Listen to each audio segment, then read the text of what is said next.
최대한 형한테 들었던 이야기를 그대로 써서 조금 긴 글이 될 것 같습니다. 가만히서 봐주세요. 저희 형은 저로서 정말 이해할 수 없는 취미를 가지고 있습니다. 바로 등산인데요. 대학부터 시작해서 직장인이 된 지금까지 매주 산악 동아리 회원들과 산을 탈 정도로 등산하는 걸 아주 매우 좋아합니다. 사실 형수님도 산악 동호회에서 만났으니 지금 와서 생각해보면 그렇게 이해 못할 취미는 아닌 것 같긴 합니다. 아무튼 문제의 그날도 딱 이맘때인 것 같은데요. 복학생이었던 저희 형은 복학 후 첫 번째 중간고사도 끝났겠다. 기분도 낼 겸 큰맘 먹고 지리산 2박 3일 종주를 떠나게 됩니다. 지금까지도 친하게 지내는 동기 형과 동아리 여자 후배 2명, 이렇게 4명이서 등산을 갔다고 합니다. 이 이야기의 주인공이 바로 이 동기 형인데요. 저희 형과는 군대까지 같이 갈 정도로 친한데 형 말론 이 형이 다 좋은데 다른 사람들보다 의협심이나 정의감 같은 게 조금 지나친 게 흠이라면 흠이라는, 아무튼 눈치는 조금 없지만 심성은 착한 그런 친구라고 합니다.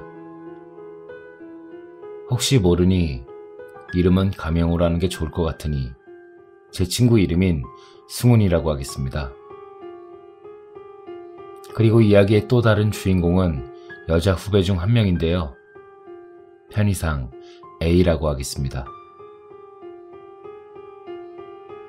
저희 형과 승훈이 형, 그리고 A를 포함한 여자 후배 2명, 이렇게 4명은 굳이 노고단에서 일출을 보겠다며 밤기차를 타고 도착해 새벽부터 산행을 시작했다고 합니다. 5월이지만 새벽엔 아직 쌀쌀하고 안개까지 좀 끼는 바람에 예상보다 더디게 산행이 진행되었다고 합니다. 그렇게 산을 탄 지 한 30분 정도 됐을 때 뒤에서 따라오던 후배가 소리를 지르며 자지러졌다고 합니다. 소리에 놀라 옆을 바라본 저희 형은 여자들이 없었으면 자기도 오줌을 지릴 뻔했다고 그러네요. 후배가 가리킨 곳을 보니 거적대기 같은 낡은 흰색 저고리를 입은 어떤 남자가 산 비탈길에서 서서 일행을 쳐다보고 있었다고 합니다. 근데 그것보다 더 무서운 건 이것이 웃는 건지 우는 건지 전혀 알 수 없는 괴기스러운 미소를 띠고 있었다고 하네요. 치아가 다 보일 정도로 쫙 찢어진 입을 해 벌리면서 초점 없이 형 일행을 바라보고 있었대요. 다행히 남자는 몇 초 동안 그러고 있다가 갑자기 빠른 속도로 숲속으로 사라졌다고 합니다. 형은 처음엔 진짜 개쫄았는데 별 해코지 없이 사라져서 그냥 산속에 사는 미친놈인가 했다고 하네요. 아무튼 겨우겨우 노고단에 오른 형 일행은 일출도 보고 김밥도 먹고 화기자라는 곳까지 갔다고 합니다. 그리고 이제 1일차 숙소인 연하천 대피소로 가려고 하는데 거기서 문제가 터졌다고 합니다. 잠시 볼일 보러 간 A가 30분이 넘어도 아직 돌아오지 않았다는 거예요. 형은 이때 속으로 정말 좆됐다 라고 생각했대요. 다들 아시겠지만 산은 해가 더 빨리 지는 터라 4시만 넘어도 어두워집니다. 시간은 이미 4시가 넘어가고 있고 해는 뉘엿뉘엿 지고 있는데 하필 지리산에서 일행이 갑자기 없어진 겁니다. 그렇게 10분 정도 더 기다렸는데도 A가 안 오자 승훈 형이 혹시 먼저 내려간 거일 수도 있으니 저희 형과 후배한테 먼저 대피소로 가 있으라고. 자기가 A가 간 방향으로 가서 찾아본 뒤 뒤쫓아 가겠다고 했다고 합니다. 형은 일행이 흩어지는 게 조금 걱정됐지만 우선 빨리 대피소로 간 뒤에 A가 없으면 신고든 뭐든 해야 했기에 그러자고 했습니다. 그렇게 대피소로 도착했는데 아니나 다를까 A가 없는 겁니다. 그래서 바로 신고를 하려고 하는데 그때 저 멀리서 A가 터벅터벅 혼자 걸어왔다고 합니다.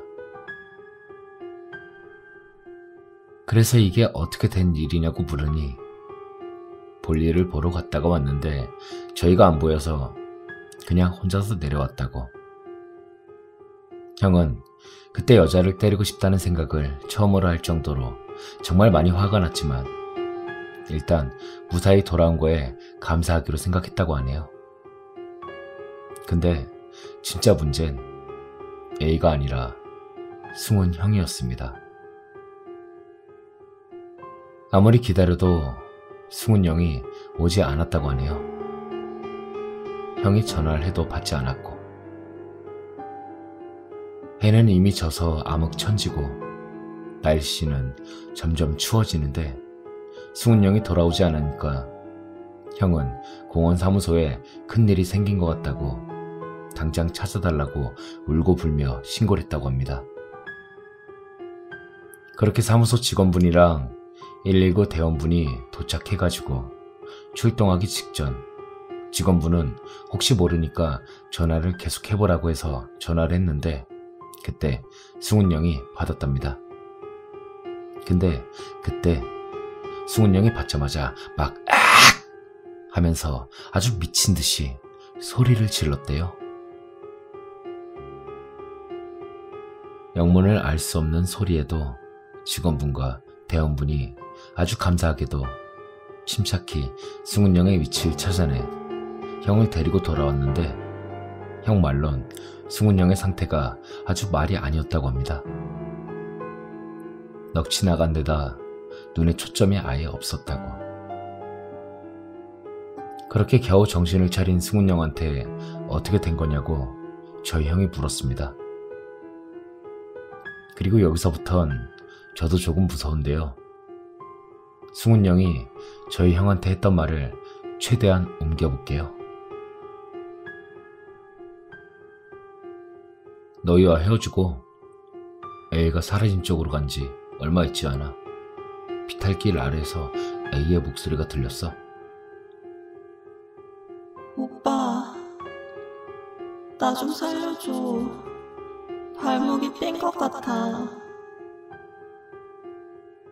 그래서 놀라서 뛰어갔는데 아무도 없더라. 근데 또 멀리 숲 같은 데서 다시 A의 목소리가 들리는 거야. 오빠, 오고 있어? 나 너무 아파. 나 좀 살려줘. 소리가 들리는 곳으로 무작정 걷기 시작했어. 근데 이상한 거야. 목소린 계속 들리고 가까워지는 것 같은데 A의 모습이 보이지 않아.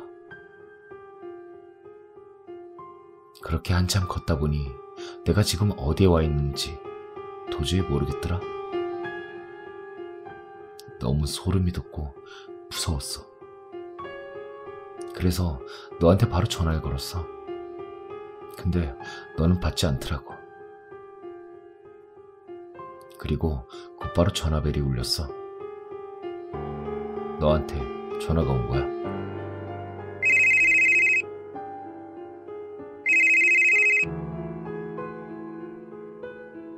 야, 어디야? 나 지금 A의 목소리 들린 대로 따라왔는데 여기가 어딘지 모르겠다. 뭔 소리야? 지금 A 우리랑 같이 있는데. 뭐? 아닌데? 방금 전까지만 해도 이 근처에서 A 목소리 들렸는데?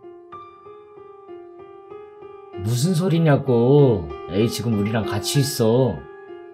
그 길 따라서 쭉 내려와. 정말?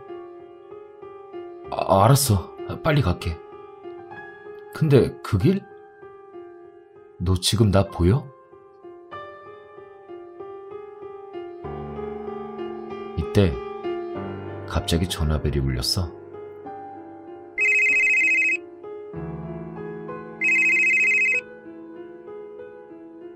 발신인이 너인 거야. 너무나 이상했어. 방금 전까지 나랑 통화하고 있었잖아. 온몸에 털이 서더라고. 아까까지 통화하던 너한테서 전화가 오고 있다는 사실은 물론 기분 나쁜 털 같은 게 내 얼굴에 닿고 있다는 걸 느꼈기 때문이야. 진짜 그러면 안 될 것 같았지만 그래도 확인해보고 싶었다. 내가 조심스럽게 옆을 돌아보니 새벽에 봤던 그 남자가 자기 얼굴을 내 얼굴에 들이밀고 있었어. 여전히 그 기분 나쁜 웃음을 지은 채.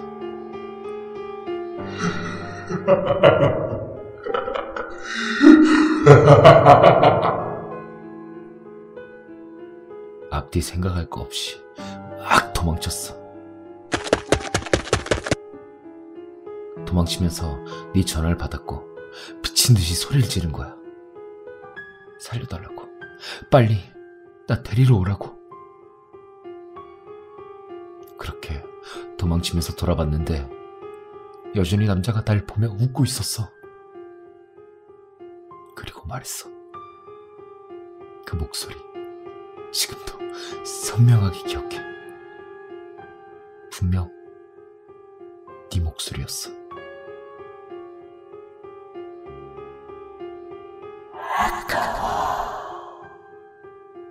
조금만 더 봤으면 됐는데 라고.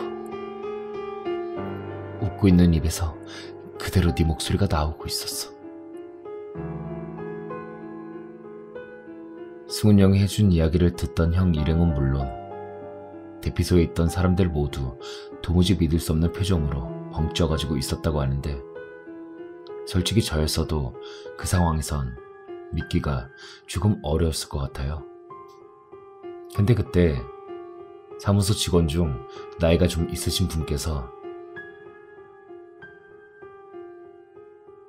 예전부터 이 주변에서 이상하게 실종되거나 다치는 사람이 많았다. 또 사람이나 동물 소리를 흉내내 사람을 홀린 뒤 잡아먹는 귀신 이야기도 있어. 등 다소 황당무계한 말씀을 하셨다고 하네요. 여기까지가 형이 해준 이야기입니다. 사실 형은 그때 일을 다 잊고 별 생각 없이 등산을 열심히 다니고 있고요. 그 와중에 사회인 산악동호회에서 형수님을 만나고 결혼까지 해서 잘 먹고 잘 살고 있습니다. 승훈 형이랑도 여전히 친하게 잘 지내고 있고요.